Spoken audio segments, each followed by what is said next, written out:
திருநெல்வேலி மாவட்டம் பாளையங்கோட்டையில் வருமானத்துக்கு அதிகமாக சொத்து சேர்த்த தலைமை சர்வேயர் மற்றும் அவரது மனைவி மீது லஞ்ச ஒழிப்பு போலீசார் வழக்கு பதிவு செய்து விசாரித்து வருகின்றனர்.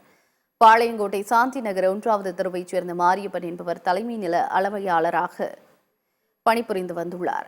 இவர் வருமானத்திற்கு அதிகமாக சொத்து சேர்த்ததாக லஞ்ச ஒழிப்புத்துறைக்கு பல்வேறு புகார்கள் வந்த நிலையில் தூத்துக்குடி லஞ்ச ஒழிப்புத்துறை டிஎஸ்பி பீட்டர் பால் துறை தலைமையிலான போலீசார் மாரியப்பன் வீட்டை சோதனையிட்டனர்.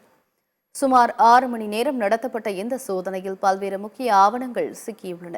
மேலும் மாரியப்பன் கடந்த 2019ஆம் ஆண்டு முதல் 2023ஆம் ஆண்டு வரையிலான காலகட்டத்தில் அவரது பெயரிலும் அவரது குடும்ப உறுப்பினர்கள் பெயரிலும் சுமார் 65 லட்சம் ரூபாய் மதிப்பிலான சொத்துக்களை வாங்கி குவித்துள்ளது தெரியவந்துள்ளது.